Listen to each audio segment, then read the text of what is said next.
என்ன ஃபஸ்ட்டு கூப்பிடுவோன்னு எனக்கு தெரியவே தெரியாது. பட் இருந்தாலும் நான் ஃபஸ்ட்டு பேச ரொம்ப சந்தோஷப்படுறேன்.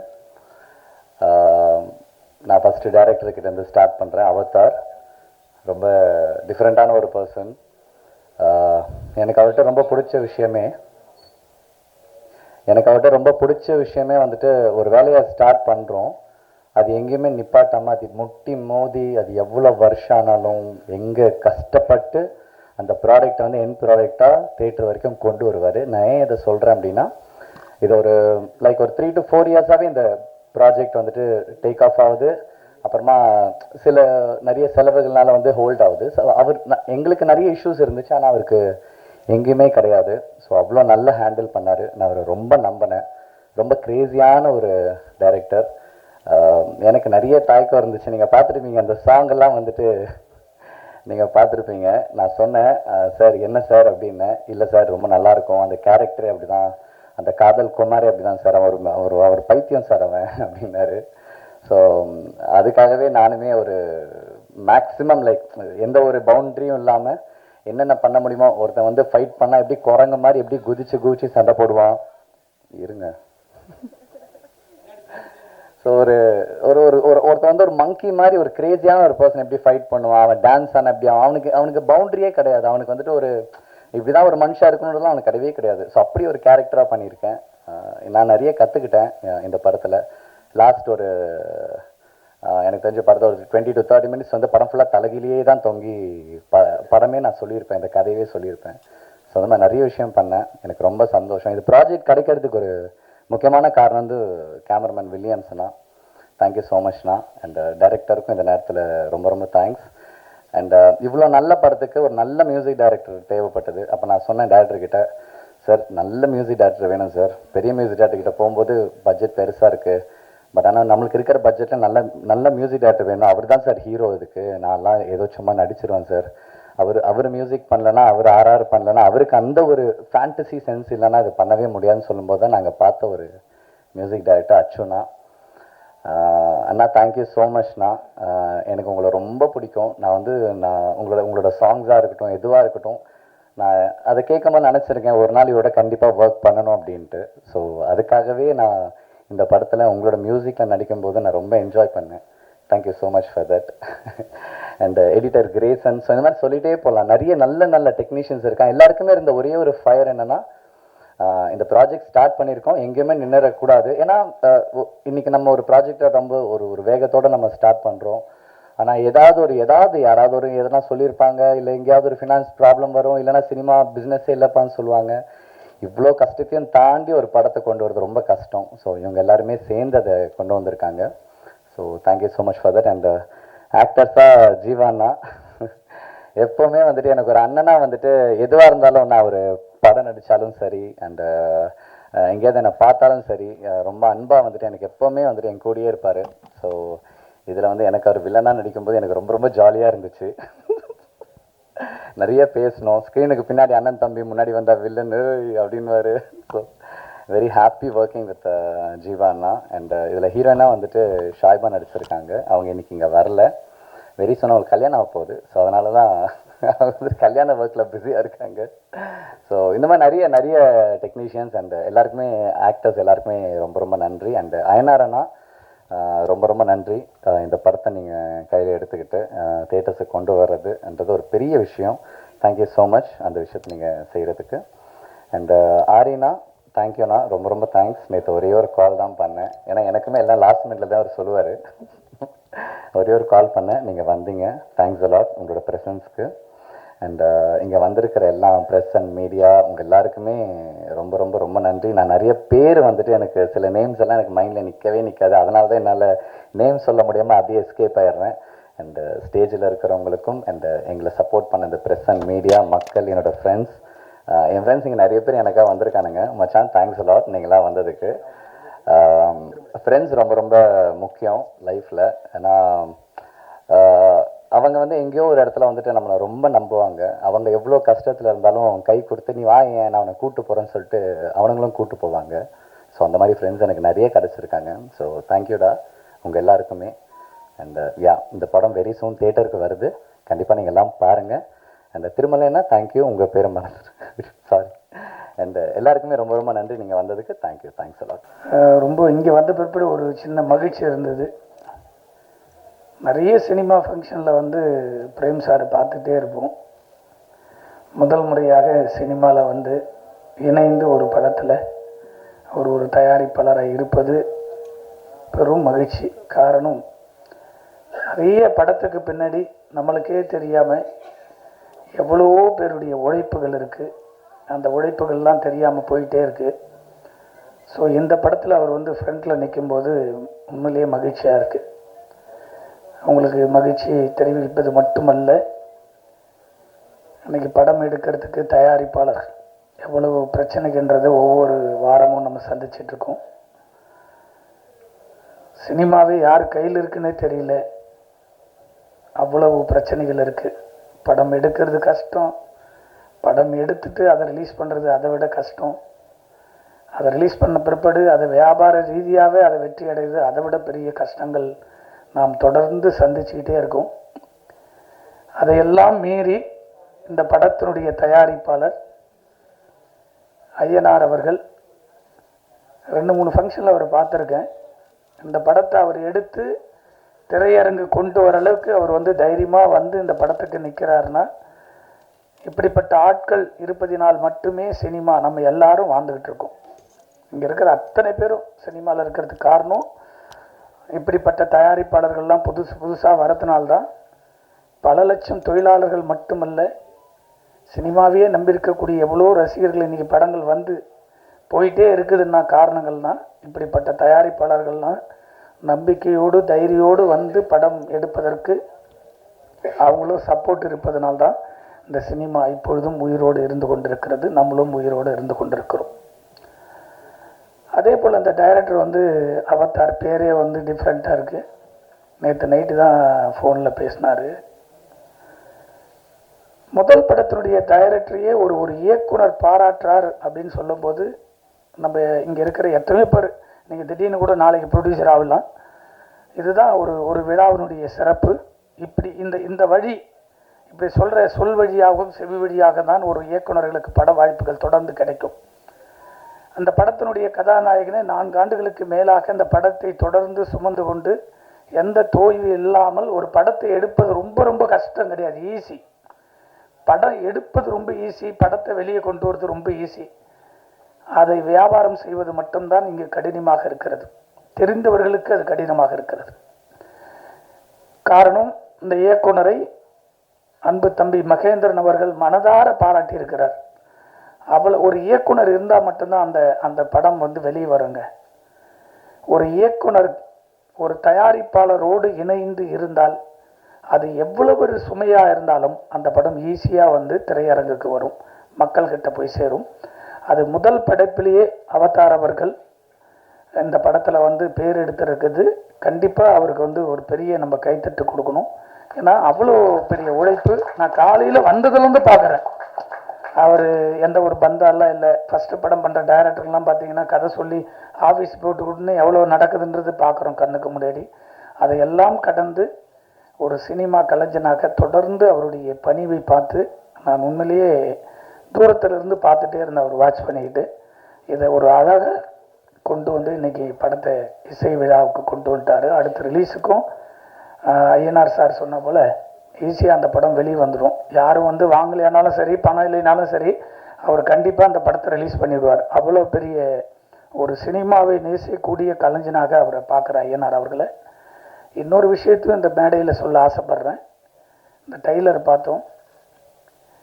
உண்மையிலேயே வந்து இந்த படத்தினுடைய தம்பி மாஸ்டர் மகேந்திரன் வந்து நான் பல வருஷமாக பார்த்துட்ருக்கேன். எனக்கு ரொம்ப ரொம்ப ரொம்ப பிடிக்கும். இப்படிப்பட்ட கலைஞர்கள்லாம் பெரிய இடத்த வந்து அச்சீவ் பண்ணணுன்றது நான் முன்னாடியே பார்த்துக்கிட்டே வருவேன். ஒரு நல்ல சந்தர்ப்பங்கள் வரும்போது அதை கொண்டு போய் அவரையும் சேர்க்கணும் அப்படின்றது பார்க்குறோம். இங்கே தொழில் ரீதியாக மட்டுமே சினிமா பார்க்கப்படுவதனால் நிறைய பாதிப்புகள் இருக்குது. அதையெல்லாம் கடந்து வந்திருக்கும். இந்த படத்தில் ஒரு கேரக்டர் நடிச்சிருக்காருன்னு பார்த்தேன் சொன்னாங்க வரும்போதே. ஆனால் அவர் அந்த சாங்கில் வந்து அவ்வளோ அழகாக அந்த பர்ஃபார்மன்ஸ், அந்த டான்ஸ்லாம் பார்த்தேன். ஏதோ நடிக்க தெரியாது, சும்மா ஏதோ பணம் கொடுத்துருக்காரு, நடிக்க வச்சுருப்பாங்கன்னு பார்த்தேன். ரொம்ப அழகாக அதில் நடிச்சிருக்காரு. நீங்கள் சினிமாவில் போடுற முதலீடு உங்களுடைய நடிப்பு இதுதாங்க. இங்கே பல கோடி விட்டு தான் ஒரு இடத்த அச்சீவ்மெண்ட் பண்ண முடியும். எவ்வளோ பெரிய ஆளாக இருந்தாலும், அது தயாரிப்பாளராக இருந்தாலும் சரி, நடிகர்களாக இருந்தாலும் சரி, பெரிய இயக்குநர்களும் தான் நினச்ச கதையை எடுக்கணும்னா அவங்களும் உள்ளே வந்து போட்டால் தான் ஒரே இடத்துல வெற்றி கிடைக்காது. பல இடங்களை கடந்து வந்தால் தான் அந்த வெற்றியை நம்ம அடைய முடியும். இந்த படத்தில் கண்டிப்பாக ஒரு நடிகனாக நீங்கள் கவனம் செலுத்துனீங்கன்னா கண்டிப்பாக உங்களுக்கு ஒரு நல்ல லைஃப் இருக்குது, நடிப்புக்கான லைஃப் இருக்குது. இந்த தம்பியுடைய உழைப்பு பார்த்தீங்கன்னா, அந்த பாட்டில் எடுத்து அடிக்கிறதுக்கு நம்ம ஒரு 4 நாள் ஷூட்டிங் எடுக்கணுங்க, நடிக்க முடியாது, வரமாட்டாங்க. ஆனால் அதெல்லாம் வந்து அந்த ஷாட்டில் தம்பி பார்க்கும்போது உண்மையில் லைவாக பண்ணியிருக்காப்புல. உண்மையிலேயே கண்டிப்பாக உனக்கான இடம் கண்டிப்பாக வரும் தம்பி, அதில் எந்த மாற்ற கருத்து, யாருமே யாரையும் தடுக்க முடியாது. சினிமா பொறுத்த வரைக்கும் ஒரே நைட்டு தான், வானத்திலேருந்து கொட்டுற மழை போல தான். அது யாரு மழைனாலும் சில்லும் கொட்டலாம், அது ஐஸ்மையா கொட்டினா கூட கொட்டலாம். அதுபோல் உனக்கான இடம் கண்டிப்பாக தமிழ் சினிமாவில் இருக்குது. பல இதில் பார்க்கும்போதெல்லாம் நான் ரொம்ப நாளுக்கு முன்னாடி சந்தித்த நண்பர்கள் தான் பார்க்குறேன். மாஸ்டர் சொல்ல தேவையில்லை, பாலகுமரன் அவர்கள் ஒரு அழகான சாங்கு எடுக்கணும்னா அவர் போல் ஷார்ட் கம்போஸ் பார்க்க முடியாது. என்னுடைய முதல் படத்துலேயே எனக்கு பிடிச்சாப்பல 2 சாங் எடுத்து கொடுத்தாரு. அப்படி ஒரு மாஸ்டர், அவர் பேசவே மாட்டார், ஆனால் அப்படிப்பட்ட ஒரு கலைஞன் அவர். இப்படியெல்லாம் இருக்கிறதுனால தான் சினிமாவில் அங்கங்கே அத்தி பூத்தாப்பில் ஒரு படங்களை நம்ம பார்க்குறோம். அதே போல் இந்த படத்தினுடைய கவிஞர் இருக்கார் கருணாநிதி அவர்கள். அவர்லாம் வந்து வரிகள் அப்படி எழுதுவார், கரெக்டான படங்கள், பெரிய படங்கள் அமையலை. அப்படிப்பட்ட ஒரு என்னது கடவுளை விட உயர்வாக சொல்லி ஒரு பாட்டு எழுதினார் என்னுடைய படத்தில் அம்மாவுக்காக. அப்படிப்பட்ட கவிஞர் அவர் கருணாநிதி அவர்கள். இந்த படத்தில் எழுதி வெற்றி கூட்டணியில் அவங்களாம் இருக்கிறாங்க. அதே போல் ஒரு சாங் பாடியிருக்காங்க நமிதா அவர்கள். நானே நடிச்சிருப்பாங்கன்னு பார்த்தேன், பாட்டு எழுதியிருக்கு, பாடியிருக்காங்க. மகிழ்ச்சியாக இருக்குது. இந்த படத்தினுடைய இசையே வந்து அச்சு அவர்கள். எனக்கு வந்து இந்த கஜானான்ற ஒரு படத்தில் தான் அவர் வந்து முதல் முறையாக பார்க்குறேன். அவருடைய ஒரு சாங் போட்டு கொடுத்தாரு, இந்த சாங் பார்த்தேன், எனக்கு ரொம்ப லிரிக் வீடியோவோட ஒரு சாங் அனுப்பிச்சி விட்டாங்க. அந்த சாங் பார்த்துட்டு ஒரு பெரிய இசையமைப்பாளராக வர வேண்டிய ஒரு ஆச்சு, ஏன் அப்படி பெரிய படங்கள்லாம் அந்த படத்தை பார்த்தோன்னே சொன்னேன், கண்டிப்பாக அந்த படம் பெரிய ஹிட் ஆகும் அப்படின்னு எதிர்பார்த்தோம். அந்த படத்தில் அவருடைய பாடல்கள், அந்த ஆர்ஆர்லாம் ரொம்ப அழகாக அந்த படத்தில் பண்ணியிருப்பார். அதே போல் அந்த சாங்லேயும் டைலர்லேயும் பார்க்கும்போது அவருடைய உழைப்பு மீண்டும் இருக்குது. அப்படிப்பட்ட ஒரு சிறந்த இசையமைப்பாளர் இந்த படத்துக்கு அமைச்சிருக்காரு. இதையெல்லாம் கடந்து ஒரு இயக்குனருக்குள்ள ஒரு அழகான, எவ்வளோ பெரிய கதைகள் செதுக்கினாலும் ஒரு வில்லன் தேவை. நம்மளுடைய அன்பு நம்பர் ஜீவாவை, நான் ஜீவா வந்து எப்பவுமே காமெடியாக தான் பார்த்துட்டே இருப்பேன். இந்த படத்தில் பெரிய வில்லன் ஆகிட்டாவில், ஜீவாவை இனிமேல் பிடிக்கவே முடியாது. வாழ்த்துக்கள் ஜீவா.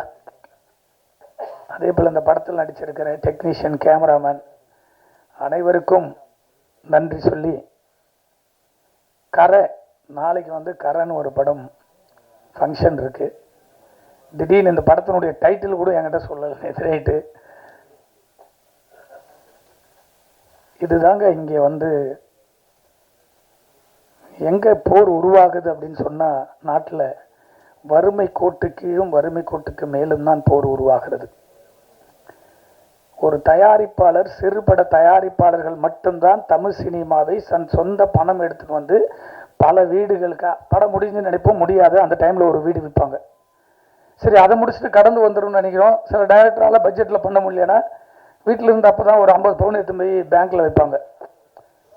அதுக்கப்புறம் அதுவும் முடியாது, வேறு என்னடா பண்ணுறது, இன்னொரு 20 லட்சம் ரூபா இந்த படத்தை ரிலீஸ் பண்ணிடலாம், சின்ன படத்தை தேட்டர் கொண்டு வருவான்னு அப்போ தான் போய் முதல் முறையாக ஒரு கடன் வாங்குவாங்க. அந்த கடன் 20 லட்சம் ரூபாய்க்கு 40 லட்சம் ஆகும், 1 கோடி ஆகும். அதை அடைக்கிறதுக்கு கூட அந்த படத்துலேருந்து வருமானம் வராது. அப்படி சிறு படங்களை நீ உட்கார்ந்துருக்க அத்தனை பேர் பிரஸ்காரர் இருக்காங்க, இவங்கெல்லாம் நம்மெல்லாம் இங்கே வாழறதுக்கு காரணமே இது போல் சிறு படங்கள் இருப்பதினால் மட்டுமே நம்ம வாழ்ந்துக்கிட்டு இருக்கோம். ஏன் இதை சொல்ல வந்தேன்னா, அந்த கரை டைட்டில், ஒரு படைப்பாளி எவ்வளோ அளவுக்கு அந்த கதையை நேசிக்கும் போது அந்த டைட்டிலை யோசித்து இந்த படத்துக்கு இந்த டைட்டில் தான் வரணும் அப்படின்னு யோசித்து தான் ஒரு இயக்குனர் இந்த டைட்டில் வச்சிருப்பார். ஒரு தயாரிப்பாளர் சங்கத்தில் பதிவு செய்யப்பட்ட டைட்டில், அதே பேர்ல இன்னொரு பேர் வருது, தனுஷ் நடிக்கிறார். நான் ரொம்ப பேசக்கூடாதுன்னு பார்க்குறேன் அதை பற்றி. ஆனால் இருந்தாலும் ஒரு சராசரி ஒரு தயாரிப்பாளராக நான் பேச வேண்டிய கடமையில் இங்கே இருக்கேன். காரணம், ஒரு முற்போக்கு சிந்தையோடு தயாரிப்பாளர் சங்கம் என்பது தமிழ் சினிமாவில் ஒரு மாற்றத்தை உருவாக்கக்கூடிய ஒரு இடத்தில் இருப்பது தான் ஒரு சங்கத்தினுடைய அழகு. அந்த சங்கத்தின் அழகை அப்படி அழகாக உருவாக்க வேண்டும், ஒரு தயாரிப்பாளர்களுக்கு பாதுகாப்பாக இருக்க வேண்டும் என்பதற்காக தான் ஒரு நிர்வாகிகளை கொண்டு வந்து நம்ம அமர வச்சு எல்லா தயாரிப்பாளர்களுக்கும் ஒரு பாதுகாப்பாக இருப்பாங்க. புதுசாக வர தயாரிப்பாளர் எதுக்கு மெம்பர் ஆகிறோம்? நான் படம் எடுக்கிறேன், எனக்கு எதனா பிரச்சனை வந்து நிற்பாங்க. நான் படம் எடுக்கிறேன், எனக்கு வழிகாட்டுவாங்க. இந்த படத்துக்கு தொழில் ரீதியாக பாதிப்புனா எங்களுக்கு வந்து முன்னாடி நிற்பாங்க.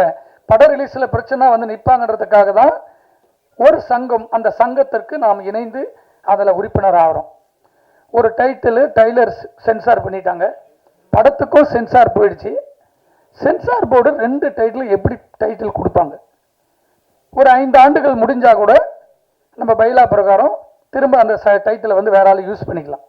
ஆனால் ஒரே டைமில் 2 டைட்டில், ஒரு சராசரி ஒரு சாதாரண விஷயத்தை சரி செய்யக்கூடிய ஒரு தயாரிப்பாளர் சங்கம் இங்கே தான் மேல் மக்கள் கீழ் மக்கள் என்ற போல பிரிவினை உருவாக்குறார்கள். தொடர்ந்து சொந்த பணம் போட்டு தயாரிக்கிற தயாரிப்பாளர்களுக்கு இங்கு பாதுகாப்பு இல்லை. ஒரு சங்கம் எப்படி பாதுகாப்பு இருக்கணும்னா, படம் எடுத்ததிலிருந்து படத்தை முடிச்சு வெளியே கொண்டு வர வரைக்கும் அந்த தயாரிப்பாளர்களுக்கு அரணாகவும் பாதுகாப்பாகவும் இருப்பதுதான் ஒரு தயாரிப்பாளர் சங்கத்தினுடைய கடமை. இந்த தயாரிப்பாளர் சங்கத்தை மட்டும்தான் ஒட்டுமொத்த சினிமாவையும் நம்ம வழி நடத்துறோம். அந்த சங்கமே ஒரு சாதாரண டைட்டில், இந்த டைட்டில் மட்டும் இல்லை, பல டைட்டில்கள் இதே பிரச்சனை வருது. எனக்கு ஷாக்காக இருந்தீங்க உட்காந்த கரை அப்படின்னு ஷாக் ஆகிடுச்சு. நாளைக்கு 31 படம் ரிலீஸ் ஆக போகுது. பாதிப்பு எங்கே வருது? ஒரு தயாரிப்பாளர் சிறு படத்துக்கு எந்த படம் சோசியல் மீடியாவில் தட்டினா எந்த படம் வரும்? நாளைக்கு படம் ரிலீஸுக்கு அப்புறம் நீங்கள் சோசியல் மீடியாவில் தட்டினீங்கன்னா திருமலை பேசியிருக்காரு டைரக்டர் அப்படின்னு போட்டிங்கன்னா தான் கரை வரும். நீங்கள் கரைன்னு போட்டிங்கன்னா தனுஷ் படத்துக்கு போய்டும் நேராக. இந்த படத்தினுடைய லிஸ்ட்டே வராது யூடியூப்பில் தட்டினா. ஆரி வந்திருக்காரு, இப்படி சிறு படத்தை ஊக்குவிச்சு வந்து இவர் பேர் போட்டால் தான் அந்த படத்துக்கு வரும். நீங்கள் கரண் போட்டு தட்டினா எந்த படத்துக்கு வரும்? நேராக தனுஷ் படத்துக்கு தான் போடும். சோசியல் மீடியாவில் உனக்கு 5 டேஸ்க்கு அப்புறம் செக் பண்ணி பாருங்கள் நாளையிலேருந்து. அப்போ ஒரு டைட்டில் வந்து ஒரு பாதுகாப்பு, ஒரு கதைக்கு எவ்வளோ முக்கியம். அப்படி செதுக்கி வச்ச ஒரு டைட்டிலை பைலா பிரகாரம் சங்கத்தில் பதிவு செஞ்சு ரெனியூவல் முடியுதுன்னா ரெனியூவல் சங்கத்திலிருந்து ஒரு தயாரிப்பாளர்களுக்கு மெயில் போட்டு, சார் ரெனியூவல் டேட்டு முடியுது அப்படின்னு கேட்டுட்டு கொடுக்கணும். யாருக்கனா திரும்ப ரெனியூவலுக்கும் லெட்டர் கொடுத்தோம். இது வரைக்கும் அதை ரெனியூவல் பண்ண கொடுக்காம ஒரு சங்கம் இயங்கும்னா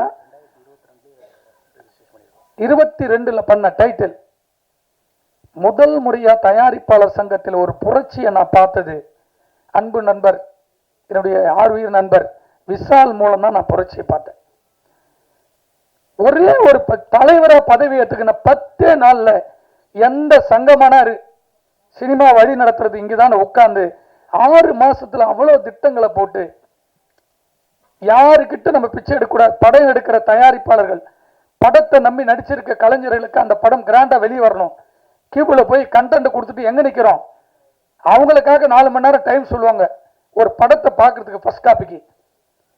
அவ்வளவுக்கு கொடுமைகளை சரி செஞ்சது விஷால் அவர்கள் மட்டுமே. அதன் பிறகு 5 ஆண்டுகள் ஒவ்வொரு தயாரிப்பாளர்கள் 200 கம்ப்ளைண்ட் இருக்கு தயாரிப்பாளர் சங்கத்தில். 10 வருஷம் தயாரிப்பாளர் சங்கத்தை மாற்ற முடியாதுன்றதுக்காக தான் இயக்குனர் சங்கத்திலிருந்து 10 ஆண்டுகளுக்கு மேலாக தொடர்ந்து பதவியில் இருந்து தவறு எங்க நடக்குதோ ஒரே நாள் அங்க மாற்றத்தை உருவாக்கணும். அதை கடந்து வந்து எங்கடா சரி செய்ய வேண்டிய இடம்னு பார்த்தா திரையரங்குக்கு போனா பிரச்சனை, கியூபுக்கு போனா பிரச்சனை, படம் மல்டிபிளக்ஸ் தியேட்டருக்கு போனா பிரச்சனை, எங்க போனாலும் பிரச்சனை. சரி செய்ய வேண்டிய இடம் தயாரிப்பாளர் சங்கம். அந்த சங்கமே 5 சங்கமா பிரிஞ்சு போச்சு. பிரிஞ்சு போனாலும் பரவாயில்ல, ஒரு தயாரிப்பாளர்களுக்கு பிரச்சனை ஒன்னா நின்று குரல் கொடுத்து அந்த படத்துக்கு வந்து நிக்கணும்ல. சிறுபடம் அட்லீஸ்ட் ஒரு 5 பேரும் ஒரு மாசம் தேர்தலுக்காக வீட்டை குடும்பத்தை உட்காந்து ஓட்டு கேட்டீங்களா? எதுக்காக?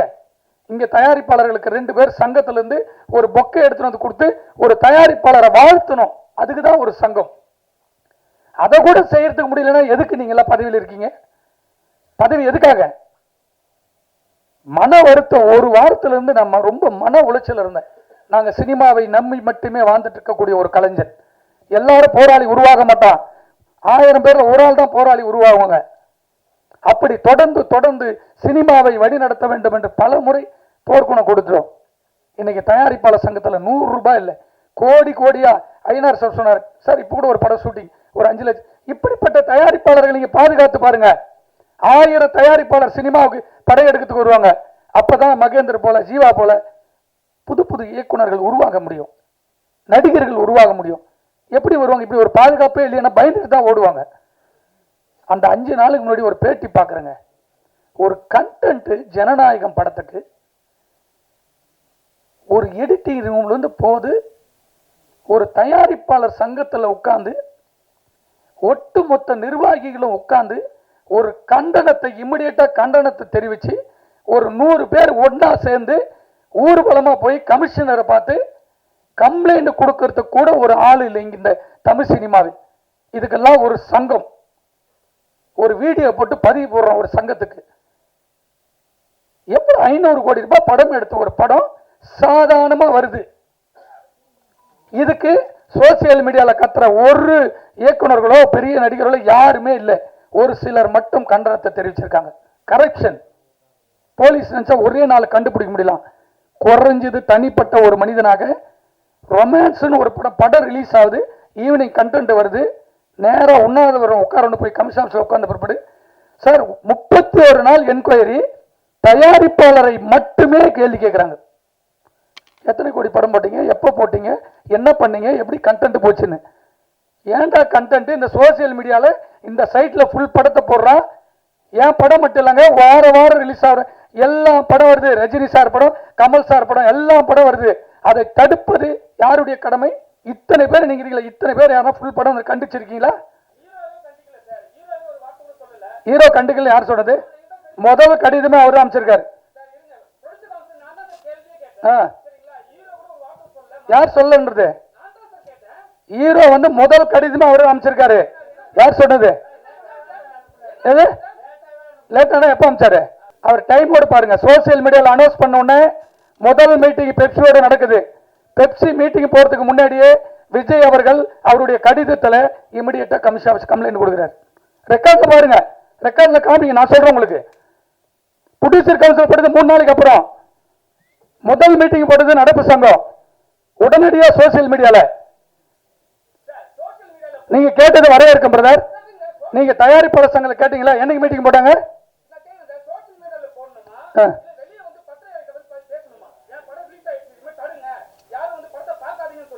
யார் சொல்லணும்? இன்னைக்கு தேர்தலில் வந்து அவர் வந்து பத்திரிகையாளர் சந்திப்பாரா? அவர் உங்ககிட்ட கம்ப்ளைண்ட் கொடுக்கணுமா, போலீஸ் ஆபீசர் கிட்ட கம்ப்ளைண்ட் கொடுக்கணுமா? சார் மீட் பண்ணலாம், இல்ல மீட் பண்ணலாம். எது விஜய்ல கிடையாதுங்க. ஏங்க நான் பொலிட்டிக்கல் வேற, நான் பொலிட்டிக்கல் வேற, நான் பொலிட்டிக்கல் வேற. நான் சொல்றது கம்ப்ளைண்ட் எங்க கொடுக்கணும், கம்ப்ளைண்ட் எங்க கொடுக்கணும் உங்களுக்கு தெரியும். கம்ப்ளைண்ட் எங்க கொடுக்கணும்? அங்கதான் கொடுத்திருக்காரு.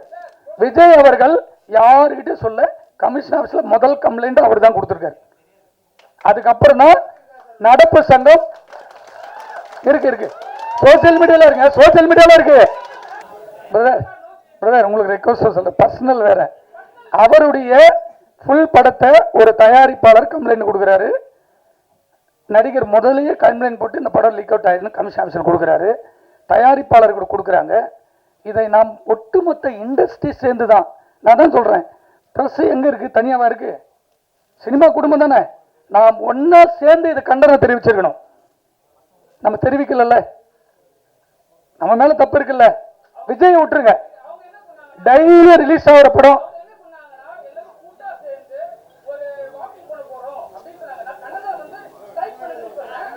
சரி, நன்றி பிரதர். அறிமுகத்துக்கு ரொம்ப நன்றிமா. வயசாயிடுச்சுன்னு வர சொல்லிட்டீங்க, பாராட்டுற மாதிரி.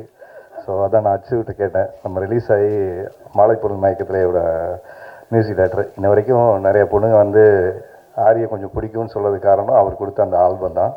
ஸோ நேற்று தம்பி ஃபோன் பண்ணாப்புல, நான் கேட்டேன், ரொம்ப நாள் கழிச்சு ஃபோன் பண்ணுறான். அதனால் கேட்டேன், என்னடா தம்பி எங்கே இருக்கீங்க அப்படின்னா, நான் சென்னைக்கு வந்துட்டு இருக்கேன், என்ன மேட்ரு சொல்லு, ஆடியோ லான்ச் சொன்னேன். ஆமாண்ணா, சரி நான் காலைல வரேன். இப்போ ஆக்சுவலாக இன்னொரு காலேஜ் ஃபங்க்ஷன் வேளச்சேரிக்கு போகணும் 11 மணிக்கு, அங்கே தள்ளி வரேன்னு சொல்லிட்டு பசங்க வண்டியை போட்டு வெளில இருக்காங்க. அதான் பேசிட்டு சீக்கிரம் போயிடறேன்டா, கொஞ்சம் முன்னாடி கொஞ்சம் பேசுகிறதுக்கு வாய்ப்பை கொடுத்துருந்தேன். ஸோ காரசாரமாக விவாதம் போயிட்டுருக்கு காராப்படத்தில். ஏன்னா வந்தவொடனே எனக்கு தலைப்பு பார்த்துட்டு எனக்கும் கன்ஃபியூஷன், என்னடா வந்து படம் என்கிட்ட டைட்டில்னு சொல்லலை, எதுவுமே போஸ்டும் அனுப்பலை.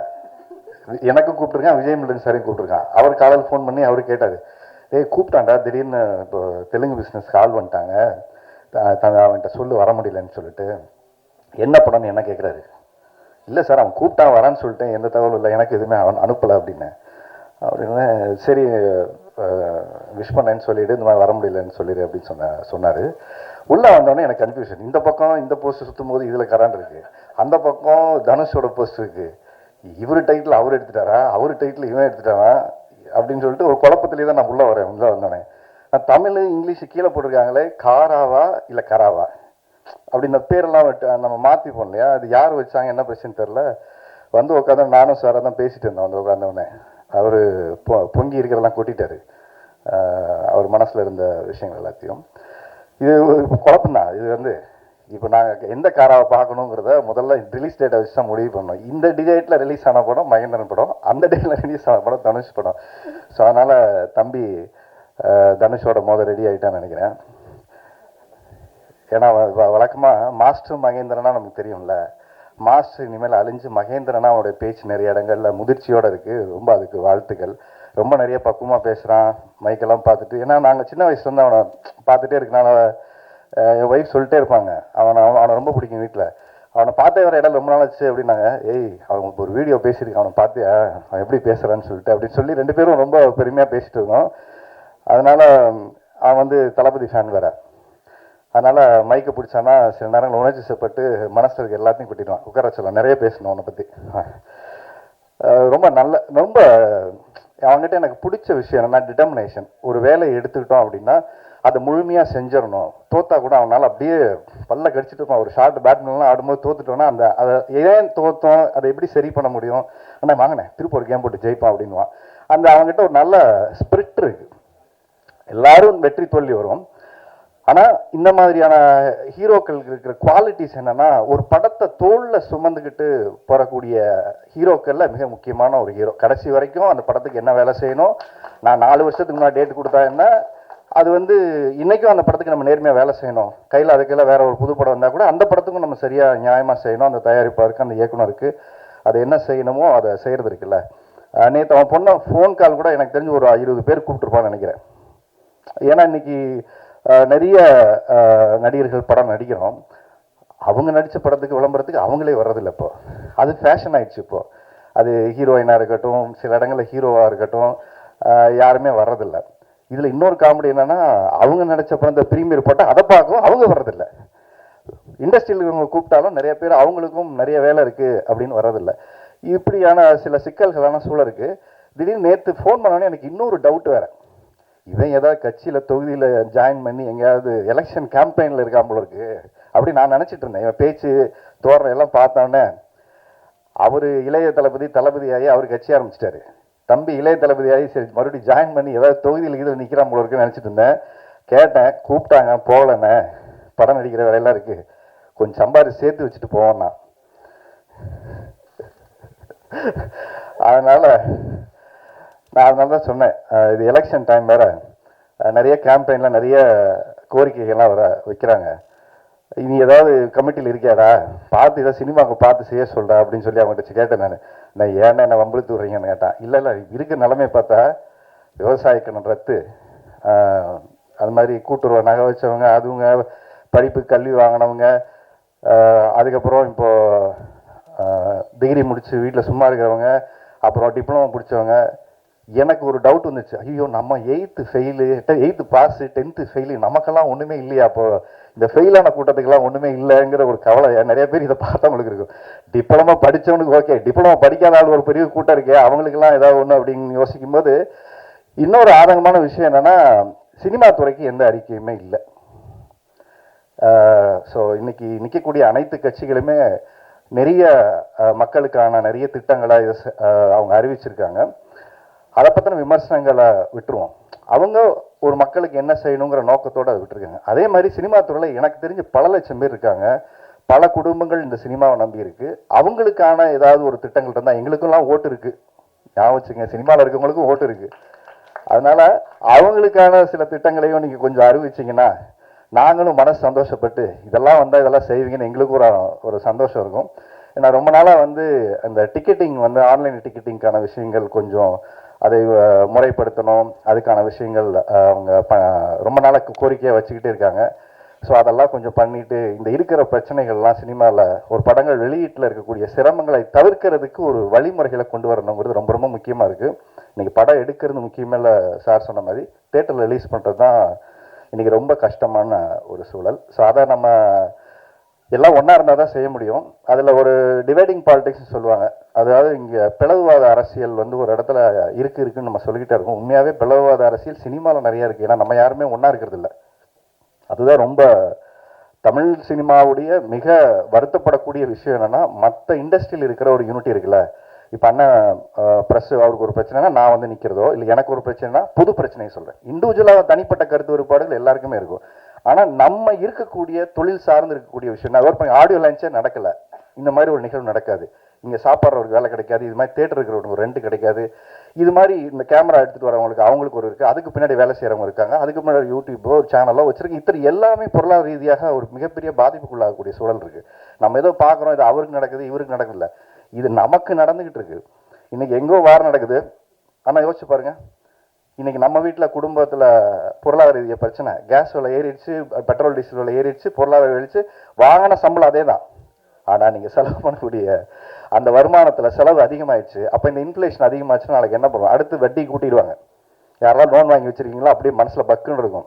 அடுத்து ரெப்போ ரேட் வந்துச்சுன்னா வட்டி ஏறிச்சுன்னா லோன் ஏறிடும். இந்த மாதிரி பல பிரச்சனைகள் ஒரு இடத்துல இருந்து ஆரம்பித்து புள்ளி. நம்ம ஏதோ சாதாரண சினிமா நினைக்கிறோம்.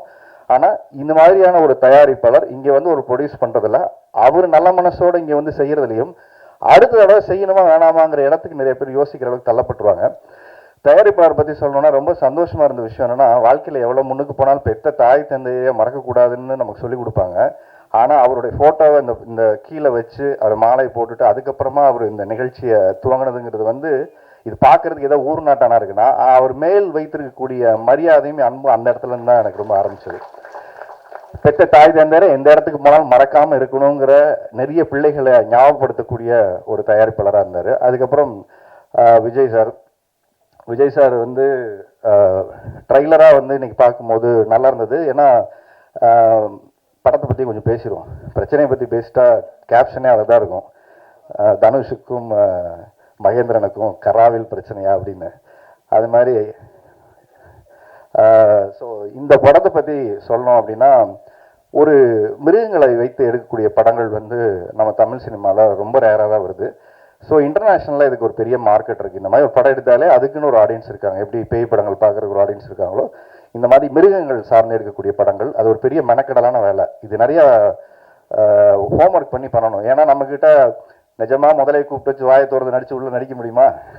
அது மாதிரி நடிக்கணும். அது மாதிரி ஒரு அதை இமேஜின் பண்ணி நடிக்கிறது ரொம்ப கஷ்டம். வாழ்க்கையில் நிறைய கஷ்டப்பட்டுருக்கான். ஆனால் தலையில் தங்க போட்டு மொத்த படமும் அவனை உரிச்சிருக்காங்க. ஸோ அதனால் இதுக்கப்புறம் உன் வாழ்க்கை தலைகளாக மாறும்னு நினைக்கிறேன், நீ தொங்கின இவ்வளோ நாளைக்கு. ஸோ ஏன்னா அவன் வாழ்க்கை தலைகளாக மாறணும்னு எவ்வளோ பேர் என்ன மாதிரி இருக்கக்கூடிய நிறைய பேர் நாங்கள் ஆசைப்படுறோம். ஸோ இந்த படம் அந்த மாற்றத்தை உனக்கு கொடுக்கட்டும். ஸோ லவ் சாங் அப்படின்னா இன்ன வரைக்கும் எனக்கு நெடுஞ்சாலையும் மாலைப்பூர் மைக்கிலையும் தான். ஆனால் அதுக்கப்புறம் லவ் போட பாட்டெல்லாம் போடுவாங்க. அதுக்கப்புறம் ஒன்று அந்த பாட்டு படத்தில் இருக்காது, இல்லை விஷுவல் பண்ணுறதுக்கு காசு இருக்காது. லவ்வுக்கும் நமக்கும் அதுக்கப்புறமாவே கொஞ்சம் பிரச்சனை தான். அதனால தான் நான் சொன்னேன், அச்சு கிட்ட கேட்டேன், அச்சு நம்ம படம் பண்ணி எவ்வளோ நாள் ஆச்சு அப்படின்னா, ஒரு 10 years இருக்குமா? இல்லை அதுக்கு மேலே ஆச்சு. ஏன்னா அச்சு இப்போ நீங்கள் பார்க்குற நிலைமையெல்லாம் அப்போ இல்லை. அப்போ வந்து ஒரு நல்ல play boy, young boy, is very energetic, காதல் ரசம் சொட்டிக்கிட்டே இருக்கும் அச்சுக்கிட்ட. வலிஞ்சு நாங்கள் தான் எடுத்துக்கணும், இதில் ஒரு பாட்டு அதில் ஒரு பாட்டுன்னு, அவ்வளோ தூரம் எங்கே எனர்ஜெட்டிக். இப்போ பார்த்தா வந்து ஏதோ வந்து இசை ஞானி கேள்விப்பட்டிருங்க, நம்ம பார்த்துட்டு அவர் எப்படி இருப்பாருன்னு அடுத்த உருவமாக இருக்காப்புல. எப்படி இருக்கீங்க, நல்லா இருக்கீங்களா, ஓகே அம்மா நல்லா இருக்காங்களா, நம்ம அச்சு தானே அது அப்படிங்கிற அளவுக்கு ஒரு பெரிய டிரான்ஸ்ஃபர்மேஷன் வந்து எனக்கு வயசாயிடுச்சா இல்லை அவருக்கு வயசாயிடுச்சான்னு அவர் பேசலன்னா எனக்கு வந்து ஐயோ நமக்கெல்லாம் இவ்வளோ வயசாயிடுச்சா வந்து அச்சு பேசுறது பார்த்து அப்படின்னு அவ்வளோ ஒரு பக்குவமாயிட்டாப்புல.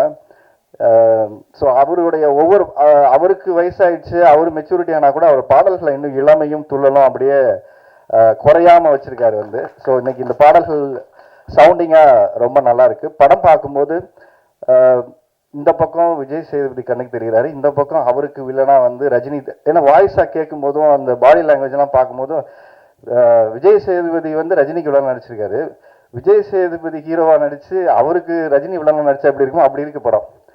பார்க்கும்போது ஜீவாவோட வாய்ஸ் வந்து எனக்கு அப்படியே கண்ணை மூடிட்டு பார்த்தா ரஜினி சாரோட வாய்ஸ் இருந்தது, அது ரொம்ப இருக்கு இருந்து. அந்த லாஸ்ட் டைலாக் பேசும்போதெல்லாம் வந்து அப்படியே சவுண்டிங்காக அந்த மாதிரி இருக்கு, அந்த மாடுலேஷன், அந்த பாடி லாங்குவேஜ் எல்லாமே. விஜய் சேதுபதி ஒரு பாட்டு பாடியிருக்காரு, உண்மையே மக்கள் செல்வன் அப்படின்னு அவருக்கு பேர் வச்சதுக்கு பொருத்தமாக இருக்கக்கூடிய விஷயம் என்னன்னா, சின்ன படங்கள், இதை நான் உண்மையாகவே சொல்லி ஆகணும், விஜய் சேதுபதியோட ஒரு பெரிய ஒரு நல்ல குணம் அப்படின்னா, சின்ன படங்கள் இன்றைக்கும் யாராவது அவருக்கு ஃபோன் பண்ணி ஒரு ட்விட்டரில் ரிலீஸ் பண்ணணுன்னா இம்மீடியட்டாக ஓகே சொல்கிற இடத்துல ஆர்யாவும் விஜய் சேதுபதி, அதுக்கப்புறம் விஜய் ஆண்டனி சார், இவங்கெல்லாம் வந்து ஃபோன் பண்ணி இந்த மாதிரி ரிலீஸ் அப்படியா எப்போ பண்ணோம், ஓகே போட்டுருங்க. அது யார் படம், அது யார் ப்ரொடியூசரு, அது சின்ன ப்ரொடியூசரா பெரிய ப்ரொடியூசரா, அவங்க தராதரம் பார்த்து பண்ணுறதே கிடையாது. அது பண்ணணுமா, அது இருக்கிற பிஸியான டைமில் நம்ம நேரில் தான் போய் அவங்களுக்கு ஒரு விஷயத்த செய்ய முடியல, ஆனால் அந்த சமூக வலைத்தளங்களில் நம்ம செய்யணுங்கிற எண்ணம் இருக்குல்ல, அதை உண்மையிலேயே பாராட்டக்கூடிய விஷயமாக இன்னைக்கு விஜய் சேதுபதி வந்து செஞ்சுட்டு இருக்காரு. ஆர்யா அதை செஞ்சுட்டு இருக்காப்புல, விஜய் ஆண்டனி யார் கேட்டாலும் அதை மறுக்காம செய்கிறாங்க. குறிப்பாக இந்த படத்தில் அவர் வந்து ஒரு பாட்டு பாடி மகேந்திரனுக்கு பண்ணியிருக்காரு, உண்மையிலேயே அது பாராட்டப்படக்கூடிய விஷயம்.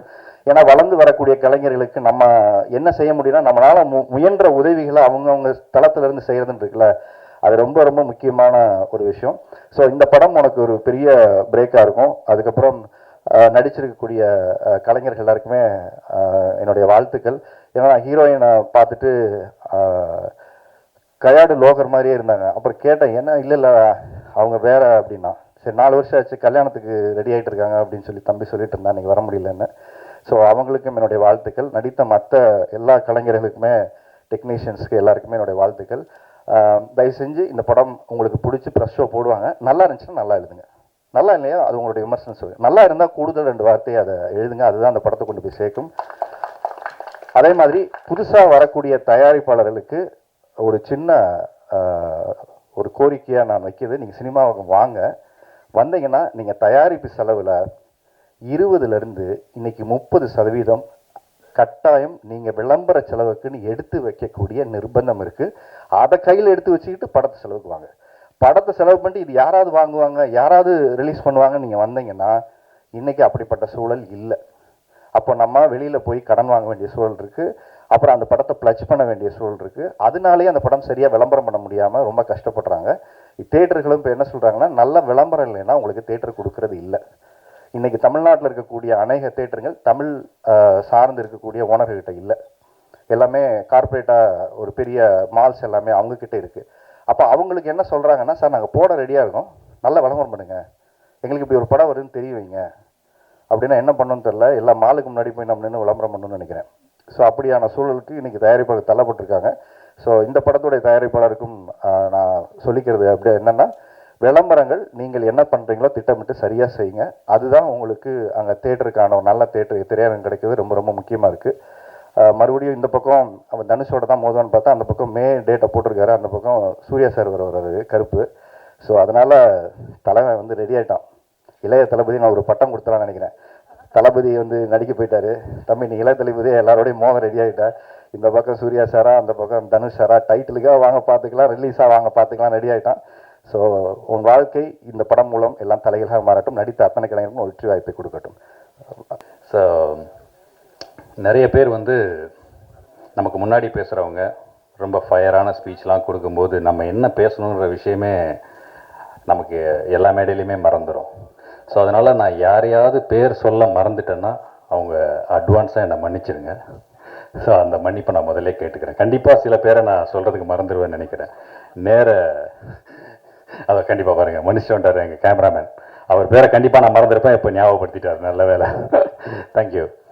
ஸோ சில பேருக்கு நம்ம ஒரு படத்துக்கு வந்து நன்றி சொல்லுவோம் அப்படின்னு சொன்னால், என்னை பொறுத்த வரைக்கும் இந்த படத்துக்கு நான் முதல்ல நன்றி சொல்லணும்னு நான் நினைக்கிறது பவானி என்டர்டெயின்மெண்ட் ராஜேஷ்குமார் சாருக்கு. ஸோ அவருடைய பங்கு, அவருடைய அந்த ஸ்டார்ட் அப் இல்லைன்னா நம்ம இன்னைக்கு இந்த அரங்கத்தில் இருந்திருக்க முடியாது. அதுக்கு அடுத்ததான் நான் சொல்ல வேண்டியது இயக்குனர் அவதார் அவருக்கு. எனக்கு வந்து இந்த நேம் கன்ஃபியூஷன் அப்பையிலேருந்தே இருக்குது. சார் அவதார் டைரக்டர் உங்களை கூப்பிட்டு படம் பண்ணுன்றாரு. நான் அப்பா ஜேம்ஸ் கேமரூனா அந்த ஆள் கண்ணில் நம்ம எப்படாப்பட்டோம். அவதார் படம்னா நம்மளை வந்து ஒருவேளை ஏதோ சூப்பர் ஸ்டார் அந்த டூப்புக்குலாம் பண்ணது ஏதாவது ஃபாரின் டெக்னீஷியன்லாம் ஒர்க் பண்ணாங்க கோச்சடையானில், யாராவது சொல்லி கேள்வி நம்மளை வந்து அவதார் டைரக்டருக்கு நம்மளை இன்ட்ரடியூஸ் பண்ணிட்டாங்களான்னு சொல்லி நானும் போய் பார்த்தா நம்மளாலே தொப்பி போட்டிருக்காரு. அவருக்கு ஆக்சுவலாக வேற ஒரு செல்ல பேர் இருக்குது, நாங்கள் அவரை அப்படி தான் கூப்பிடுவோம். அவதார், யோ அவதார் நீ எங்கேயா இங்கே அந்த இதில் சொல்லுவாங்கல்ல கவுண்டர், யோ மிலிட்ரி நீ எங்கேயா இங்கே, நீங்களா அந்த மாதிரி பார்த்தா நம்ம அவதார் இங்கே இருந்தார். ஸோ அந்த நேம் கன்ஃபியூஷன் வந்து அந்த அவதார் அங்கே ஸ்டார்ட் ஆனது. அடுத்து பார்த்தீங்கன்னா எங்களுடைய படத்தோட டைட்டில் கரா வரைக்கும் அந்த கன்ஃபியூஷன் ஆகிடுச்சு. நான் மூணாவதாக ஒருத்தருக்கு நன்றி சொல்லணும்னு சொன்னேன் தெரியுமா, அது வந்து வேல்ஸ் இன்டர்நேஷ்னலுக்கும் தனுஷ் சாருக்கும் தான். ஏன்னா அவங்க நடுவில் பூந்து இந்த டைட்டில் வந்து ஃபாஸ்ட்டாக ரிலீஸுக்கு வரலன்னா நாங்கள் ரிலீஸுக்கு இன்னும் லேட்டாக இருப்போம். குழந்தையே வளர்ந்துருச்சு. ஸோ அடுத்ததாக வந்து எங்கள் படத்துடைய ஹீரோ, அவர் வந்து எங்கள் எல்லாத்தையும் அண்ணன்னு சொல்லுவார். பட் நாங்கள் ஸ்கூல் படிக்கும் போதும் சினிமாவில் நடிச்சிட்ருக்காரு. நாட்டாமல் படிக்கும் போதெல்லாம் நான் உண்மையிலே ப்ராமிஸாக பள்ளிக்கூடத்தில் போய் பார்க்குறேன், லீவ் விட்டுட்டு நாங்கள் படத்தை பார்க்க போகிறோம், தாத்தா நான் பார்த்தேன்னு சொன்ன எங்களுடைய சீனியர், எங்களுடைய கலை உலக அண்ணா, எங்களுடைய அன்பு அண்ணன் மகேந்திரன் அவர்களுக்கு என்னுடைய மனப்பூர்வமான நன்றி. ஏன்னா வந்து ஸ்க்ரீன் ஷேரிங்கில் அவருக்கு ஈக்குவலான ஒரு ரோல் எனக்கு இதில் கொடுத்துருக்காங்க. ஸோ அவர் நினச்சிருந்தாருன்னா வேற யாருக்காவது கொடுக்கலாம் அப்படின்னு சொல்லியிருந்திருக்கலாம். பட் அந்த கலையை நேசிக்கிற அந்த ஒரு கலைஞன் சக கலைஞனுக்கு எவ்வளோ பெரிய கேரக்டராக இருந்தாலும் அதில் வந்து எந்த ஒரு தயக்கமுமே இல்லாமல் ரொம்ப இணக்கமாக ரொம்ப பாசமாக இந்த கேரக்டர் எங்களை பண்ண வச்சாங்க. அடுத்த நன்றி வந்து எங்களோட மியூசிக் டைரக்டர் அச்சு ராஜாமணி சார். அந்த காதல் குமார் அப்படின்ற ஒரு சாங் இருக்கும். அந்த சாங்கை நான் வந்து அவருக்கு தெரியாது, நான் ஒரு 1000 வாட்டி கேட்டிருப்பேன். அவதார் என்கிட்ட நான் வந்து அடிக்ட் ஆகிட்டேன் அந்த பாட்டுக்கு. எனக்கு ரொம்ப பிடிக்கும். அதுக்குள்ளே இருக்க குட்டி குட்டி டீட்டெயில்ஸ்லாம் நீங்கள் டெஃபினட்டாக அந்த சாங் வந்து கேட்கணும். ஏன்னா வந்து அது டெஃபினெட்லி கரெக்டாக ஒரு ஹிட் சாங், அது கரெக்டாக ப்ரமோட் பண்ணால் பெரிய சாங்காக இருக்கும். ஸோ அந்த பாடலை பாடி கொடுத்த அன்பு சகோதரர் திரு விஜய் சேதுபதி சார் அவர்களுக்கும் என்னுடைய மனப்பூர்வமான நன்றியை இந்த நேரத்தில் தெரிவிச்சுக்கிறேன். அடுத்ததாக ஹீரோயின் சாஹிபா, அவங்க சாரிப்பா வர முடியலன்ட்டாங்க. அவங்க வந்து ஏதோ அவங்களுடைய ஃபேமிலி ஃபங்க்ஷன் சேம் டேட்டில் கிளாஷ் ஆனதுனால அவங்க வர முடியல. ஸோ அவதாருக்கு வந்து இந்த சேம் டேட்டில் கிளாஷ் வர்றது புது விஷயம் கிடையாது. எலெக்ஷன் டைமு ஃபங்க்ஷன் எல்லாருமே பொலிட்டீஷியனாக வேறு நிறைய பேரை கூப்பிட்ருக்கீங்க, எப்படி அவங்களுக்கு பிரச்சாரம்லாம் இருப்பாங்களே, எப்படி அவதார்னா இல்லைண்ணே நம்ம ஃபங்க்ஷன் இந்த டேட் விட்டால் பண்ண முடியாது, நம்ம பண்ணிவிடுவோம், ஏன்னா May 15 வந்து ரிலீஸ் டேட் ஃபிக்ஸ் பண்ணிட்டோம், நம்ம கண்டிப்பாக வந்தே ஆகணும் அப்படின்னாரு. ஸோ சாஹிபா எங்கே இருந்தாலும் உங்களுடைய எல்லா முயற்சிக்கும் எங்களுடைய வாழ்த்துக்கள். இந்த படத்தில் ரொம்ப அழகாக பண்ணியிருக்கீங்க. ரொம்ப அழகான ஒரு ஹீரோயின், ஒரு beautiful hero and beautiful heroine இந்த படத்தில் நீங்கள் வந்து பார்க்க போகிறீங்க. அந்த சாங்ஸாக இருக்கட்டும், பெர்ஃபார்மன்ஸாக இருக்கட்டும், எல்லாமே வேறு லெவலில் இருக்கும். அதுக்கப்புறம் இந்த படத்தில் ஒரு எனக்கு ஹீரோயினாக ஒரு கேரக்டர் நடிச்சிருக்கு. எனக்கு ஹீரோயின், ஆமாம், நான் 2 பேருக்கு நடுவில் உட்காந்துருந்தேன். நீங்கள் லெஃப்டா ரைட்டான்னு கன்ஃபியூஸ் ஆகிருப்பீங்க. லெஃப்ட் ஹீரோயின் வந்து 2026 லெஃப்ட் வந்து 2006 எனக்கு ஹீரோயினாக நடித்தவங்க. என் பக்கத்தில் அந்த பக்கம் இருந்த காவியவர்ஷினி கணக்கானும் காலங்களில் என்னோட பேர். அவங்க என்னை துரத்தி லவ் பண்ணுற மாதிரி ஒரு கதாபாத்திரம். ஆரம்பத்தில் நிறைய சண்டை இருக்கும், அதுக்கப்புறம் நாங்கள் வந்து அதில் சேருவோம்னு வச்சுங்களேன். கணக்கானும் காலங்களில் ஜீவா சார் அவர் கேரக்டர் பண்ணியிருப்போம். அதில் எனக்கு பேராக நடித்த காவியா 2006. இந்த சைடு 2026 நம்ம கிமாயா. இப்போ கிமாயாவுக்கு டென்ஷன் என்னங்க நீங்கள் வந்ததுலேருந்து அவங்ககிட்டயே பேசிகிட்டு இருக்கீங்களா, யார் அந்த பொண்ணுன்னுச்சு. ஏமா நீ இங்கிலீஷ்லேயே பேசுகிற, நீ பேசுறது எனக்கு புரிய மாட்டேங்குது. அந்த புள்ள தான் தமிழில் பேசும், நான் பேசுறது அதுக்கு தான் புரியும், அது பேசுறது எனக்கு புரியுது, அதெல்லாம் நாங்கள் பேசிகிட்டு இருக்கோம், நீ ஒன்றும் தப்பாக நினச்சிக்காத. இப்போ ஃபங்க்ஷன் முடிஞ்சாலும் கிளம்பிடும், அதுக்கப்புறம் ஃபுல்லாக நான் அவங்க கூட தான் பேசுவேன். இன்றைக்கி ஃபுல்லாக ப்ரமோஷன் வேறு போகணும் Kimaya. I believe you. Okay, 3 days full promotion with you. We going all channels and interviews, everything with you. And so நல்ல ஒரு நண்பர், நல்ல ஃப்ரெண்டு கிமாயா, ஒரு டெடிக்கேட்டட் ஆக்டர். நீங்கள் வந்து பார்க்கவே முடியாது. ஆக்சுவலாக அவங்க பேரு அதெல்லாம் வந்து சொல்கிறது வேற, ஒரு நல்ல ஃப்ரெண்டு. உண்மையை சொல்லிடுறேனே, எனக்கு வந்து அவங்க மேலே ஒரு சிஸ்டர் ஃபீல் தான் இருக்கும். ஒரு தங்கச்சி நம்ம கூட சண்டை போட்டால் எப்படி இருக்குமோ, என்ன அந்த பொண்ணு பார்த்தா தங்கச்சி ஃபீல் தான் வருது ஜோடின்றீங்க அப்படிங்கிற மாதிரி இருக்கும். பட் ரொம்ப அவங்களே கேட்பாங்க, யோ என்ன கடைசியில் முதல்ல கட்சி நான் சாகுறேன் நீ ஃபீலே பண்ண மாட்டேங்கிறியே அப்படின்வாங்க. ஸோ அந்த மாதிரி.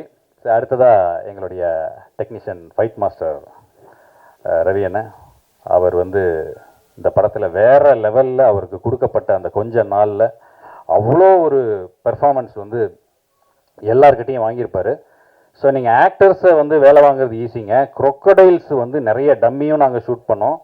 அந்த crocodiles போர்ஷன் வந்து சாதாரண விஷயம் கிடையாது. உண்மையிலே ஒரு முதலையோட நாங்கள் ஷூட் பண்ணது வந்து குஜராத்தில் விஸ்வாமித்ர நதிக்கரையில் ஒரு கோடவுன், அந்த பேஸ்மெண்ட்டில் நாங்கள் ஷூட் பண்ணுறோம். அந்த பேஸ்மெண்ட்டு கீழே பார்த்தீங்கன்னா உண்மையிலே முதலைங்க இருக்கும், ஒரு 100 முதல்ல படுத்து கிடக்கும். நாங்கள் ஃபர்ஸ்ட் ஷெடியூல் முடிச்சுட்டு அந்த டம்மி கிம்மிலாம் அங்கேயே வச்சுட்டு வந்துட்டோம். நடுவில் ஒரு பெரிய மழை, ஆற்று தண்ணியெல்லாம் வந்து அந்த நாங்கள் ஷூட் பண்ணுற அந்த சப்வே கீழே வந்துருச்சுன்னு வச்சுங்களேன், அந்த செட்டுக்குள்ளே வந்துருச்சு. மழையெல்லாம் வடிஞ்சதுக்கப்புறம் எங்கள் ஆர்ட் டிபார்ட்மெண்ட்லாம் போயிட்டு அந்த டம்மி முதலையெல்லாம் எடுத்துகிட்டு வரணும்பா, எல்லாம் நனைஞ்சு நனைஞ்சு வேஸ்ட்டாக போயிருக்க போது என்ன ஆச்சுன்னு போய் பாருங்கன்னு சொன்னால் 2 முதல்ல உண்மையிலே வாழை ஆட்டியிருக்குது.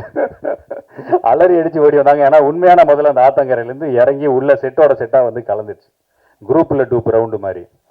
ஸோ இந்த மாதிரி நிறைய சம்பவங்கள் இந்த படத்தில். அண்டு கேமராமேன் வில்லியம் சார் பொறுத்த வரைக்கும் அவருக்கும் அவர் கொடுக்கப்பட்ட நேரத்தில் ஒரு பிரம்மாண்டமான ஒரு படைப்பை உருவாக்கியிருக்காரு. ஸோ அவருடைய டெக்னிக்கல் ஒர்க்கும் லைட்டிங்ஸும் ரொம்ப சூப்பராக இருக்கும். ஏன்னா இந்த படத்தை பற்றி நான் ஃபுல்லாகவே இந்த படத்தை பற்றி தான் பேசிகிட்டு இருக்கேன். ஸோ அதனால் கொஞ்சம் டைம் இருக்கும், எல்லாரை பற்றியும் சொல்லணும், தயவு செஞ்சு மன்னிக்கணும். அண்டு இப்போ இந்த படம் வெளிவரதுக்கு முக்கியமான ஒரு காரணம் அப்படி யாருன்னு சொன்னால் பிரேமநாத் அண்ணன். இந்த படத்தில் ஒரு பெரிய டான், நான் வந்து சின்ன டான் தான், எனக்கு மேலே ஒரு பெரிய டானாக இந்த படத்தில் அவர் என்னையே போட்டு தள்ளுறதுக்கு தேடிட்டு இருக்க ஒரு டானாக அவர் நடிச்சிருப்பார் பிரேம்நாத் அண்ணன். அவர் சொன்னார் இல்லையா, ஃபஸ்ட்டே நம்ம ஐயனார் சார் பேசினார் இல்லையா, இந்த படத்தோடைய இவர் பிரேம்நாத் அண்ணன் சொன்னால் நான் என்ன வேணால் செய்வேன், அந்த அளவுக்கு நம்பிக்கை நட்சத்திரம் சொன்னார் இல்லையா. ஸோ அவருக்கு இந்த படத்தை இனிஷியேட் எடுத்து இன்றைக்கி ரிலீஸுக்கான எல்லா முயற்சியும் செய்தார். அவருக்கு என்னுடைய நன்றி. அடுத்ததாக என்னுடைய மிகப்பெரிய நன்றி என்னென்னா, இன்றைக்கி உள்ள இந்த சினிமாவுடைய இதில் ஒரு ஃபுல் ரிஸ்க் எடுத்து இந்த இதை வந்தே ஆகணும். டே 1 பூஜையில் எப்படி நம்ம பார்த்தோமோ, அந்த பூஜையிலிருந்து இந்த படத்தில் ஒரு கதாபாத்திரமாகவும் நடித்து அவர் ரோலையும் அவர் சின்சியராக செஞ்சு, அதுக்கு அடுத்து அவதாருக்கு இன்னொரு படம் பண்ணுறதுக்கான ஒரு முன்னேற்பாடுகளையும் செஞ்சு இப்போ இந்த படத்தை ரிலீஸ் வரைக்கும் கொண்டு வந்து, இன்றைக்கும் அவருக்கு பல வேலைகள் இருக்குது, அந்த வேலைகளுக்கு நடுவுலையும் இந்த ஃபங்க்ஷனை வெற்றிகரமாக நடத்தி முடிக்கணும் அப்படின்னு நினைக்கிற அந்த ஒரு உயர்ந்த உள்ளம். சினிமாவுக்கு அவர் செய்கிறதுக்காக நான் அந்த விஷயத்த சொல்லலை, அவருடைய பகுதி மக்களுக்காக அவர் செய்கிற அந்த ஒரு விஷயத்துக்காகவும் சேர்த்தே நான் சொல்கிறேன். ஸோ அப்படிப்பட்ட ஒரு நல்ல மனிதர்கள் இண்டஸ்ட்ரிக்குள்ளே வர்றது எங்களுக்கு இன்னும் மிகப்பெரிய பலமாக இருக்கும்னு நினைக்கிறேன். ஸோ அண்ணன் சேலம் ஐயனார் அவர்களுக்கும் என்னுடைய நன்றியை இந்த நேரத்தில் தெரிவிச்சுக்கிறேன். அண்டு இந்த படத்தை ரிலீஸ் பண்ணுற மங்களம் சினிமாஸ் அண்ணன் பிச்சைமுத்து அண்ணன் அவர்களுக்கும் என்னுடைய மனமார்ந்த நன்றியை தெரிவிச்சுக்கிறேன். ஸோ இன்னும் நிறைய பேர் சொல்ல வேண்டியது இருக்குது. ஆங்கர் மட்டும் பின்னாடி இருந்து பார்த்துட்டே இருக்காங்க. ஏன்னா கரெக்ட் டைமுக்கு வந்தது அவங்க தான், 10:30 மணிக்கு. நீங்கள்லாம் வந்து உட்காருங்க, எனக்கு டைம் சொல்லிட்டானுங்க, நான் எப்போ வரணுமோ வந்துக்கிறேன் அப்படிங்கிற மாதிரி. அண்ட் இதில் ஒரு சாங் ஒன்று பாடி ஒரு நல்ல ஒரு டான்ஸ் ஒன்று பண்ணியிருக்கிற ஆக்ட்ரஸ் மாரிமுத்து, நமிதா மாரிமுத்து. அந்த நேம் கன்ஃபியூஷன் நான் சொன்னேன் இல்லையா, கரா அவதார், அது மாதிரி நமிதா ஒரு பாட்டு பாடுறாங்க. என்ன பாட்டியா, ஏ மச்சான் என்ன மச்சான் பாட போகிறாங்க, நமிதா பாடுவாங்களான்னு பார்த்தா இந்த நமிதா வேற லெவலில் அவங்க என்ன நமிதா என்ன அனுஷ்கா மாதிரி இருக்காங்க ஆளு அப்படின்னு. ஸோ அவங்க அவ்வளோ அழகான ஒரு பாடல் பாடியிருக்கிறாங்க. ஸோ இன்னும் நிறைய டெக்னீஷியன்ஸ் பற்றி சொல்ல வேண்டியது இருக்குது. வந்திருக்கிற சிறப்பு விருந்தினர்கள் அத்தனை பேருக்கும் நன்றி சொல்லணும். பட் எப்பயுமே நமக்கு வந்து மைக் ரொம்ப லேட்டாக கிடைக்கிறதுனால நிறைய விஷயத்தை நான் கவர் பண்ண முடியாமல் போயிடும். அண்ட் அண்ணன் திருமலை அவர்கள் திரையுலகத்தில் இருக்கும் அத்தனை பிரச்சனைகளையும் அவங்க ரொம்ப அழகாக முன் வச்சு அதற்கான தீர்வை நோக்கி தொடர்ந்து அவர் போராடிட்டே இருக்கார். அவருக்கு என்னுடைய நன்றியை தெரிவிச்சுக்கிறேன். அண்டு ஓகே, அந்த ஆங்கர் அத்தனை பேருக்கும் அண்ட் அத்தனை பத்திரிகை சகோதர சகோதரிகளுக்கும் இவ்வளவு நேரம் பொறுமையாக இருந்து எங்களுடைய இந்த நிகழ்ச்சியை கண்டு ரசிக்கும் அனைவருக்கும் என் நன்றி. அண்ட் இந்த படத்தில் எங்களுக்கு வந்து இந்த குட்டி பாப்பாவாக ஒரு பாப்பா நடிச்சிருந்தது. நான் தான் சொன்னேன், நீ உட்காந்தே இருமா, நீ ஏன் சொன்னால் எங்களோட டியூரேஷன் தெரிஞ்சிடும். ரொம்ப அழகான ஒரு கேரக்டர் நடித்த ஹாப்பி. அவங்க வந்து வாழ்க்கையில் எல்லாம் வளங்களும் பெற்று இன்னும் பெரிய அளவில் வரணும், அவங்களையும் வாழ்த்தி வந்திருக்கும் அனைவருக்கும் என்னுடைய நன்றியை கூறி விடைபெறுகிறேன். நன்றி, வணக்கம். அற்புதமான விழாவிற்கு என்னை அழைத்ததற்கு மிகப்பெரிய நன்றி. கண்டிப்பாக பிரேம்நாத் சாருக்கு தான் நான் சொல்லிக்கணும். ஏன்னா அந்த ஒரு மனிதர் வந்து மீடியா மேலே மட்டும் இல்லாமல், திரைப்படங்கள் மட்டும் இல்லாமல், பாடல்கள் மட்டும் இல்லாமல், ஸோ அவருக்கு இருக்கக்கூடிய ஒரு ஆர்வம், நான் வந்து நிறைய அவருக்கு கச்சேரிகள் போய் பாடியிருக்கேன். ஸோ அவுட்டர்லாம் நிறைய உள்ள இன்டீரியர் எல்லாம் போய் பாடுவோம். அதாவது திருநெல்வேலிக்குள்ள மக்கள்லாம் பார்க்கவே முடியாத சினிமா படங்கள்ல ஜஸ்ட் ஆர்டிஸ்ட் எல்லாம் அப்படியும் வெறும் படத்துல மட்டும் பார்க்கக்கூடிய இடத்துல இருக்கக்கூடிய ஒரு ஒரு ஒரு ஏரியாவா இருக்கும். அங்க கொண்டு போய் எல்லா கலைஞர்கள், அதாவது நம்ம கிங்காங் அண்ணன், போண்டாமணி அண்ணன், அந்த மாதிரி இருக்கக்கூடிய நிறைய பேர், இப்ப வாய்ப்பு இல்லாம இருக்கக்கூடிய ஆர்டிஸ்ட் எல்லாம், மறந்து போனவங்க எல்லாம் கொண்டு போயிட்டு அவ்வளோ ஒரு அற்புதமான இசை நிகழ்ச்சி நடத்துவாரு. ஆடல் பாடல், பாம்பேல இருந்து டான்சர்ஸ் எல்லாம் வர வச்சு கம்ப்ளீட்டா ஒரு ஸ்டேஜையும் மாற்றக்கூடிய ஒரு மனிதர். எல்லாருக்குமே வந்து வாய்ப்பு கிடைக்கணும், எல்லா மக்களும் அவங்கள போய் ரீச் அவுட் ஆகணுங்கிறது அவரோட, இப்போல எனக்கு கிட்டத்தட்ட வந்து அவர் ஒரு 20 வருஷமா தெரியும். அப்பத்துல இருந்து அந்த மாதிரி ஒரு ஷோஸை வந்து கொண்டு வரணுங்கிறது அவரோட ஒரு பெரிய ஆசை. அதுல அவரோட ஆர்வம், அந்த ஆர்வத்தின் அடிப்படை தான் இன்னைக்கு அதுக்கப்புறம் அவர் நடிக்க ஆரம்பிச்சு நடிப்புல இருந்து தயாரிப்பு வரைக்கும் அவர் வளர்ந்திருக்காருங்கிறதுக்கு ஒரு பெரிய பாராட்டுகள் மற்றும் கைத்தட்டல் கண்டிப்பா கொடுக்கலாம். ஏன்னா இந்த வளர்ச்சி அவ்வளோ ஈஸி கிடையாது. ஒவ்வொரு ப்ரோக்ராமுக்கும் போய் போய் கஷ்டப்பட்டு அதுல இருந்து வர காசுகள் எல்லாம் எடுத்து வச்சு அதை சேர்த்து வச்சு ஒன்னுக்கு பண்ணணுங்கிறது வந்து ஒரு பெரிய மனசு வேணும். அதுக்கு ஒரு கண்டிப்பா பெரிய தைரியமும் இருக்கணும். ஸோ நிச்சயமா நான் எல்லாருக்கும் என்ன சொல்றேன் அப்படின்னா வந்து, கண்டிப்பா நிறைய தயாரிப்பாளர்கள் வராங்க இங்க. ஸோ லாட் ஆஃப், இப்போ கூட ரீசெண்டா ஒரு 2-3 படம் போன மாசம் ரிலீஸ் ஆச்சு. ப்ரொடியூசர் வந்து டோட்டலா லாஸ் மேடம் அப்படின்னு எனக்கு ஃபோன் பண்ணி அப்போ சொல்லும்போது ரொம்ப வருத்தப்பட்டு சொன்னாரு, இது என்னோட முதலும் கடைசி படம் அப்படின்னு சொன்னாரு. நான் பேர் சொல்ல விரும்பல. என்ன காரணம் அப்படின்னா, கண்டிப்பா அவங்க போடுற பணத்தை வந்து நஷ்டம் அப்படிங்கிற ஒரு இடத்துக்கு கொண்டு போய் நிறுத்துறது மட்டும்தான் இதுக்கு முக்கிய காரணமா இருக்கு. ஸோ கண்டிப்பா இது மக்கள் நிறைய பேர் வந்து என்ன பண்றாங்க, படம் நல்லா இல்லைன்னு ஜஸ்ட் ஒரே ஒரு ஷோ பார்த்துட்டு வந்து சிம்பிளா வெளியே சொல்லிட்டு போயிடுறாங்க உங்க கருத்தை. ஆனா அதுக்கு பின்னாடி எவ்வளோ பேரோட உழைப்பு இருக்கு, எவ்வளோ பேர் இதனால வாழறோம், இதுக்கான பின்னாடி பேக்ரவுண்ட் ஒர்க் எவ்வளோ இருக்குங்கிறது நம்ம எல்லாருக்குமே தெரியும். ஸோ கண்டிப்பா ஓடிடியில மட்டும் உட்காந்து படம் வந்தா பார்த்துக்கலாம் அப்படின்னு இல்லாம, திரைப்படங்கள்ல போய் கண்டிப்பா தியேட்டர்ஸ்ல போய் படத்தை பார்த்து நம்மளால முடிஞ்ச ஒரு கான்ட்ரிபியூஷன் கொடுத்தீங்கன்னா தயாரிப்பாளர்கள் பின்தங்கி இருக்க மாட்டாங்க. மறுபடியும் படங்கள் வாய்ப்புகள் வந்துகிட்டே இருக்கும், எடுத்துக்கிட்டே இருப்பாங்க, நிறைய பேர் வாழலாம். ஸோ நிச்சயமா வந்து நான் அதை முக்கியமா இங்க சொல்ல விரும்பிக்கிறேன். ஏன்னா நான் வீட்டில் இருக்கவங்களும் சொல்லுவாங்க, ஓடிடியில் எப்படியும் வரும் பார்த்துக்கலாம் விடு, இப்போ எதுக்கு தேட்டருக்கு போய் செலவு பண்ற அப்படின்றாங்க. ஸோ ப்ளீஸ் அதை பண்ணாதீங்க, கண்டிப்பா தேட்டர்ல பாருங்க. என்ன இந்த விழாவிற்கு அழைத்ததற்கு மிகப்பெரிய நன்றி. மேடையில் இருக்க அனைத்து ஜாம்பவான்களுக்கும் பெரிய நன்றிகள். கரா படத்துக்கு ஒரு பெரிய வாழ்த்துக்கள். தேங்க்யூ. எல்லாமே வந்து நமிதா மாரிமுத்து வந்து ஒரு மாடலா, ஒரு ஆக்ட்ரஸா, ஒரு நிறைய ஃபேஷன் ஷோஸ்ல பார்த்துருப்பீங்க. பட் இந்த படத்துல ஒரு சிங்கரை இன்ட்ரடியூஸ் பண்ணியிருக்காங்க. ரொம்ப ரொம்ப ரொம்ப ஹாப்பியா இருக்கு. இந்த வாய்ப்பு கொடுத்த டைரக்டர் சாருக்கும், அதுக்கப்புறம் மியூசிக் டைரக்டர் அச்சு, அவங்க எல்லாத்துக்குமே வந்து என்ன சொல்றதுன்னு தெரியல. பிகாஸ் எனக்கு ரொம்ப நாள் ஆசை என்னோட வாய்ஸ் ஒரு படத்துல ஒரு பாட்டுல கேட்கணும், அது நிறைவேற்றி கொடுத்துருக்காங்க. அதுவும் இல்லாம இந்த படம் வந்து அவங்க சொன்ன மாதிரி நானும் அவங்க கூட டிராவல் பண்ணிட்டு இருந்தேன், ரொம்ப வருஷம் டிராவல் ஆன படம். ஸோ அட் லாஸ்ட் இந்த படம் ரிலீஸ் ஆக போகுது நினைக்கிறப்ப எனக்கு ரொம்ப ரொம்ப சந்தோஷமா இருக்கு. அண்ட் என்டையர் டீம் ஆஃப் கராக்கு என்னோட ஆல் த பெஸ்ட். கண்டிப்பா மக்கள் இந்த படத்தை தியேட்டர்ல போய் பார்த்து ஆதரவு கொடுங்க. நன்றி, வணக்கம். This is my debut, and 9 years back I got this stage and this podium to speak. It was very long journey for me, not easy even.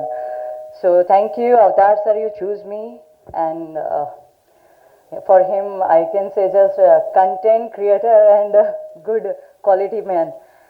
अगर ये मूवी 10 साल बाद भी रिलीज होती तब भी हिट होती. So must watch Candy. Kara movie, I'm playing a Candy role, and I want to say thank you to my mom, dads. They give me a good strength and powerful aura. Then I sustaining in the industry. It's not easy. Everyone sitting here, they knows our journey. So thank you very much, and I want to say thank you to our producer sir, Salim sir and Rajesh sir, and Jeeva, Mahendran, Saiba. We worked together. We was I see I'm shaking now. This is my first ever debut, and I'm very happy, and thank you to covering us, and must watch Kara movie. Thank you. இந்த படம் எனக்கு ஏன் கிடைச்சதுன்னா அதுக்கு முக்கியமான காரணம் யாருன்னா முதல்ல க்ராக்கடைலுக்காக தான் எனக்கு இந்த படமே கிடைச்சிது. ஸோ இந்த படத்தில் வந்து நான் ப்ரொடியூசர் வெங்கை சாருக்கு ரொம்ப தேங்க்ஸ் சொல்கிறேன், பவானி என்டர்டெயின்மெண்ட்டுக்கு ரொம்ப தேங்க்ஸ் சொல்லிக்கிறேன். இந்த சப்ஜெக்ட் வந்து மாஸ்டர் மகேந்திரனுக்கு வந்து நான் சொல்லும்போது அந்த காதல் குமார் கேரக்டர் அவர் வந்து கம்ப்ளீட்டாக இதை உள்ளே வாங்கி இந்த ரோல் வந்து நான் அவர்கிட்ட சொன்னது எக்ஸாம்பிள் என்னென்னா சுமார் முஞ்சி குமார் சேம் அந்த கேரக்டரோட அடாப்டேஷன் அதை அவர் ரொம்ப பியூட்டிஃபுல்லாக உள்ளே வாங்கி ரொம்ப நல்லபடியாக பண்ணி எனக்கு ரொம்ப சப்போர்ட் பண்ணார். அவரை ஓகே பண்ணுறதுக்காக நாங்கள் தேராதூன் வேறு போயிருந்தோம். ஸோ இந்த அளவுக்கு இருந்தது. ஆனால் அவர் வந்து இப்போ மியூசிக் டைரக்டர் யாரை போடலான்னு சொல்லும்போது அச்சுராஜ்மணி போடலான்னு சொல்லும்போது சார் அது அவர் சம்பளம் நமக்கு எப்படி சார் ஒர்க் அவுட் ஆகும், நம்ம பட்ஜெட் ஒரு ரேஞ்சில் இருக்கே சார், அதை நான் பார்த்துக்கிறேன் அப்படின்னு சொல்லி சரி அதுக்கப்புறம் அவர்கிட்ட பேசி சப்ஜெக்ட் சொன்னதுக்கப்புறம் சம்பளம்லாம் ஒன்றும் ப்ராப்ளம் இல்லை அப்படின்னு சொல்லி அவரோட சம்பளம் என்ன இருக்கோ அதெல்லாம் மைண்டில் வச்சுக்காம இந்த சப்ஜெக்ட் நான் பண்ணோம், நான் உங்களுக்கு சப்போர்ட் பண்ணுறேன் அவதாரன்னு சொல்லிட்டு கம்ப்ளீட்டாக பேக்ரவுண்ட் மியூசிக்லேருந்து ஒரு விஷயத்துக்கும் அந்த பேக்ரவுண்ட் மியூசிக் பண்ணும்போது கூட அந்த காதல் குமாரோட கேரக்டருக்காக அவர் சிரிச்சுக்கிட்டே பண்ணிக்கிட்டு இருப்பார். என்ன அவதார் இப்படி இப்படின்னு சொல்லிட்டு ரொம்ப சப்போர்ட் பண்ணியிருக்காரு. அப்புறம் ஜீவா சார் அவர்கிட்ட போய் நடிக்கும்போது சொல்லும்போது சார் நீங்கள் நடிக்கணும் அப்படின்னு சொல்லிட்டு என்னப்பா என்ன ரோல் ஹீரோ அப்படின்னு சொல்லும்போது இல்லை சார் நீங்கள் வில்லனாக நடிக்கணும் அப்படின்னு சொல்லும்போது அவர் பண்ணுற காமெடி அவர் பண்ணுற அந்த சீரியஸ்னஸ்ஸு இல்லை சார் நீங்கள் வில்லனாக தான் சார் நடிக்கணும் அப்படின்னு சொல்லிட்டுப்பா நல்லா இருக்காது அப்படின்னு சொல்லும்போது சார் இல்லை சார் ப்ளீஸ் பண்ணி ஆகணும் சார் சொல்லி ரெக்வஸ்ட் பண்ணி அந்த ரோல் ஸோ ஃபைனலாக அவர் அந்த ரோல் ஒத்துக்கிட்டு அதை பண்ணிவிட்டு ஸோ அது ஒரு பேட்டர்னில் பண்ணோம். ஸோ சாய்பாத் பசின் நடிச்சிருக்காங்க இந்த படத்தில் அவங்களுக்கு ஒரு 3 பேட்டர்ன் ஆஃப் ரோல் இருக்குது, ரொம்ப நல்லா நடிச்சிருக்காங்க. கிமாயா நடிச்சிருக்காங்க. ஸோ கிமாயா கூட ரொம்ப நல்லா சப்போர்ட் பண்ணியிருப்பாங்க. சின்ன விஷயங்கள் நுணுக்கங்கள் ஒரு அவங்களுக்கு ஆக்டிங் பர்ஃபார்மன்ஸ் சொல்லும்போது ஒரு சின்ன டீட்டெயிலிங் கூட அவங்க ரொம்ப நல்ல டீட்டெயிலாக போயிருக்காங்க. அதெல்லாம் நினைக்கும் போது ரொம்ப ப்ரௌடாக இருக்குது எனக்கு. இத்தனைக்கு அவங்களுக்கு லாங்குவேஜே தெரியாது. ஸோ குல் ரஞ்சித் நடிச்சிருக்காரு, என் பொண்ணு ஒரு ரோல் பண்ணியிருக்காங்க. ஸோ நடித்தவங்க எல்லாருமே நான் எல்லாருக்கும் ரொம்ப தேங்க்ஸ் சொல்கிறேன். ஸோ டெக்னீஷியனில் பார்த்தீங்கன்னா கேமராமேன் வில்லியம் சார், ஃபோட்டோகிராஃபியில் வந்து ரொம்ப நல்ல ஹை குவாலிட்டியாக ரொம்ப புரிஞ்சுக்கிட்டு லைட்டிங்கோட சென்ஸு. நாங்கள் குஜராத்தில் ஷூட் பண்ணும்போது 5000 ஸ்கொயர் ஃபீட்டில் தண்ணி ஃபில் பண்ணியிருக்கோம். ஸோ அந்த 5000 ஸ்கொயர் ஃபீட்டில் தண்ணி ஃபில் பண்ணியிருக்கோன்றதுனால ரொம்ப காம்ப்ளிகேஷன்ஸ் இருக்கும். ஸோ லைட்டிங் கீழே செட் பண்ண முடியாது, லைட்டிங் மேலே தான் செட் பண்ணணும். அந்த விஷயத்தை ரொம்ப பியூட்டிஃபுல்லாக ஹேண்டில் பண்ணியிருக்காரு அவர். ஸோ ரொம்ப தேங்க்ஸ் சொல்லிக்கிறேன் சார். எங்களுக்கு யாருக்கும் எந்த விபத்தும் வராமல் ரொம்ப அழகாக ஹேண்டில் பண்ணி சினிமாட்டோகிராஃபர் பண்ணியிருக்காரு, ரொம்ப தேங்க்ஸ் சார். அப்புறம் எடிட்டர் ஜென்ரலாகவே வந்து நம்ம ஃபிலிம் வந்து ஒரு மாநாடு பேட்டர்னில் ரொம்ப நான் லீனராக இருக்கும். ஸோ எடிட்டர் சார் வந்து எடிட்டிங்கில் வந்து பட்டை கிளப்பிட்டார். அந்த மாதிரி இப்போ ஒரு பேட்டர்னில் அவர் எனக்கு தெரிஞ்ச அவர்லாம் ஒரு ட்ரெண்டி எடிட்டர் நான் நினைக்கிறேன். கிரேசன் சார், சார் எங்கே இருக்கீங்க கிரேசன் சார்? ரொம்ப தேங்க்ஸ் சார், எனக்கு நீங்கள் ஒரு எடிட்டராக கிடைச்சதுக்கு ரொம்ப நன்றி சார். ஆர்ட் டைரக்டர் சார், ஜென்ரலாகவே ஆர்ட் டைரக்டர் சார் ஓகே ஆகிறதுக்கு முன்னாடி பிஎல் தேவா சாரை போட்டுடலாம் யாருன்னு கேட்டேன்.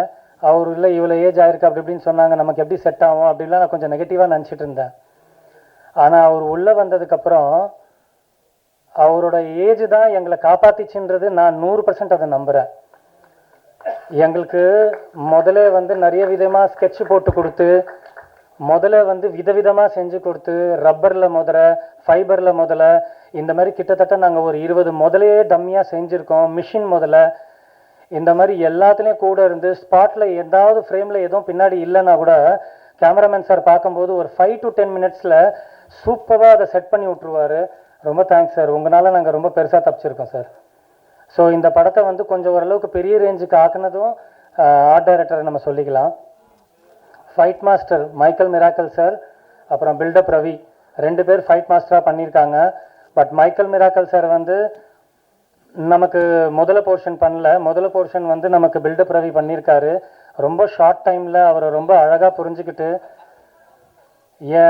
என்னோட பாதி ப்ரெஷர் அவர் தான் மேலே எடுத்துக்கிட்டு மாஸ்டர் மகேந்திரன் ஹீரோ எப்படி உல்ட்டா தொங்குறது, அவரை ரொம்ப சேஃப்டியாக ஹேண்டில் பண்ணி முதல்ல போர்ஷன்ஸ்லாம் ரொம்ப வெரைட்டியாக பண்ணி ரொம்ப இதை வந்து ஒரு பெரிய படமாக ஆக்கி கொடுத்துருக்காரு. ரொம்ப நன்றி sir. Buildup Ravi sir. Michael miracle sir வந்து முதல்ல போர்ஷன் இல்லாமல் மற்ற போர்ஷன் பண்ணியிருக்காரு. அவர்கிட்ட வந்து நான் என்ன சொன்னேன்னா, அவர் பண்ணுற ஒரு ஃபைட்டில் வந்து மாஸ்டர் மகேந்திரன் வந்து யாரையும் அடிக்கக்கூடாது, ஆனால் இது சூப்பர் ஆக்ஷன் பிளாக்காக இருக்கணும், கிட்டத்தட்ட ஒரு ஜாக்கி சான் சாரோட நம்ம ரெஃபரன்ஸாக எடுத்துக்கலாம் அப்படின்னு சொல்லி சொன்னேன். படம் பார்த்ததுக்கப்புறம் நம்ம சர்க்கிளில் இருக்கிறவங்க என்கிட்ட சொல்கிறாங்க, இந்த ஃபைட் அப்படியே ஜாக்கி சான் மாதிரி இருக்குது. ஸோ அவருக்கும் நான் தேங்க்ஸ் சொல்கிறேன்.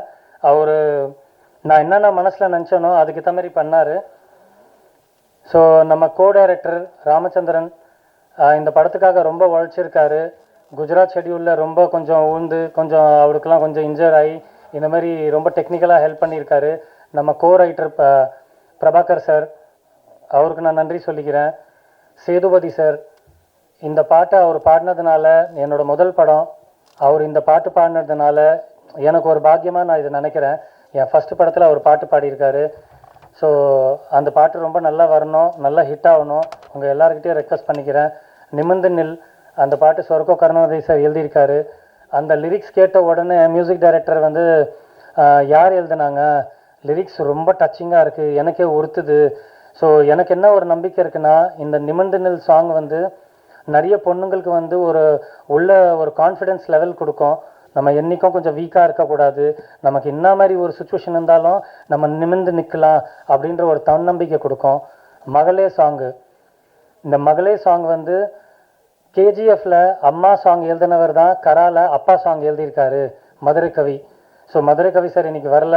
அவர் கிட்டத்தட்ட அவர்கிட்ட நான் 6 சாங்கோட லிரிக்ஸ் வாங்கியிருக்கேன். அவர் ரொம்ப பியூட்டிஃபுல்லாக அதை எழுதி ரொம்ப பியூட்டிஃபுல்லாக அந்த சாங் வந்திருக்கு. அந்த சாங் வந்து என் பொண்ணு அந்த சாங்கில் பர்ஃபார்மன்ஸ் பண்ணியிருக்காங்க. குல் ரஞ்சித் அதில் பர்ஃபார்மன்ஸ் பண்ணியிருக்காரு. ஸோ இந்த சாங் வந்து ரொம்ப பெரிய ஹிட்டாக வரணுன்றது நான் எல்லாருக்கிட்டையும் ரெக்வஸ்ட் பண்ணுறேன். கிளாப்ஸ் பண்ணு சாங் வந்து அச்சுராஜமணி சார் பாடியிருக்காரு, நமிதா மாரிமுத்து பாடியிருக்காங்க. இந்த ரேப் போர்ஷன் யார் பாடலான்னு அச்சுராஜமணி சார்கிட்ட டிஸ்கஸ் பண்ணும்போது நீங்கள் சொல்லுங்கள் அப்படின்னு நாங்கள் டிஸ்கஸ் பண்ணும்போது நமிதா மாரிமுத்து பாடினா நல்லாயிருக்கும்னு சொல்லி சரி பிளான் பண்ணலான்னு சொல்லி அவங்க பாடும்போது ரெக்கார்டிங் உள்ளே போயிட்டுருக்கா. அவர் சொல்கிறாரு, என்ன வாய்ஸ் அவதார் வாய்ஸ் இப்படி கத்தி மாரி இருக்கு வாய்ஸ்ன்னு சொல்லி, சூப்பர் ஷார்ப்பாக இருக்குன்னு சொல்லி அவருக்கு அவ்வளோ ஒரு சந்தோஷம். ஸோ தேங்க்ஸ், 2 பேருக்கும் தேங்க்ஸ் சொல்லிக்கிறேன். ஸோ சொர்க்கோ கருணாநிதி சார் உங்களுக்கும் தேங்க்ஸு. ஸோ மங்களம் கிரியேஷன் தான் இந்த படம் ரிலீஸ் பண்ணுறாங்க. ரொம்ப நன்றி சார், உங்கள் சப்போர்ட் எங்களுக்கு ரொம்ப ஸ்ட்ராங்காக கிடைக்கணும். ஸோ மாஸ்டர் மகேந்திரன் சார் உங்களுக்கு ரொம்ப நன்றி. இந்த படத்தில் இந்த கேரக்டரை, காதல் குமார் என்ற கேரக்டரை நீங்கள் ரொம்ப பெருசாக ஹைலைட் பண்ணிட்டீங்க. நான் இந்த கேரக்டரைசேஷனை நீங்கள் எங்கேயோ கூட்டு போனதுக்காக நான் உங்களை லைஃப்லேயே மறக்க மாட்டேன். இன்னொன்று சில விஷயங்கள் என்னென்னா, ஷூட் முடிஞ்சதுக்கப்புறம் எனக்கு சின்ன விஷயத்துக்கு வந்து ப்ரொடக்ஷன் சைட்லேருந்து கொஞ்சம் இந்த ஷூட் பண்ணுறதுக்காக எனக்கு சில ஃபெசிலிட்டி கிடைக்கல. அந்த சீன் நான் பண்ணியே ஆகணுன்றதுக்காக இவருக்கு பர்சனலாக ஃபோன் பண்ணுறேன், சார் எனக்கு ஒரு 2-3 சீன் பண்ணணும் சார், ப்ரொடக்ஷனுக்கு தெரியாமல் பண்ணணும், கொஞ்சம் ஹெல்ப் பண்ணுங்க சார்ன்னு சொன்னேன். எதுவுமே ஆர்கியூமெண்ட் பண்ணாமல் ரொம்ப பியூட்டிஃபுல்லாக வந்துட்டு எனக்கு பண்ணி கொடுத்தாரு. அதுக்கு எந்த காசும் கேட்காம, எந்த ட்ராவலிங் எக்ஸ்பென்ஸ் கேட்காம, எதுவுமே பண்ணாமல் சூப்பராக அழகாக பண்ணி கொடுத்தாரு. காதல் குமாரை வந்து இவர் விஷுவலி மட்டும் இல்லை, ஆடியோ லாங்குவேஜில் கூட காதல் குமாரை வந்து வேற மாதிரி ஒரு பேட்டர்னில் இவர் ஆடியோவில் இது கொடுத்துருக்காரு. ரொம்ப தேங்க்ஸ் சார், என்னை ரொம்ப பெருசாக காப்பாற்றிட்டீங்க இந்த படத்தில். மியூசிக் டைரக்டர் சார் வந்து பேக்ரவுண்ட் ஸ்கோரில் வந்து ஒரு சின்ன விஷயத்துக்கு என்னை ரொம்ப பெருசாக எஸ்கேப் பண்ணிட்டாங்க. ஸோ இந்த படத்தில் எனக்கு கிடைச்ச எல்லா டெக்னீஷியனும் எனக்கு ரொம்ப மாஸ்டர் பீஸாக கிடச்சிருக்காங்க. என் உணர்வு, என் எமோஷன்ஸை ரொம்ப எக்ஸ்ட்ராடினரியாக என்னை புரிஞ்சுக்கிட்டாங்க. ஷூட்டிங் ஸ்பாட்டில் கூட எனக்கு எல்லா ஆர்டிஸ்ட்டும் ரொம்ப நல்லா சப்போர்ட் பண்ணாங்க. உங்கள் எல்லாருக்கும் நான் ரொம்ப தேங்க்ஸ் சொல்கிறேன். இந்த படத்தை வந்து நல்லபடியாக ஹிட் பண்ணுங்கள். எல்லா சினிமாக்காரங்களுக்கு நான் மனமார்ந்த நன்றி சொல்கிறேன். ரொம்ப தேங்க்ஸ்.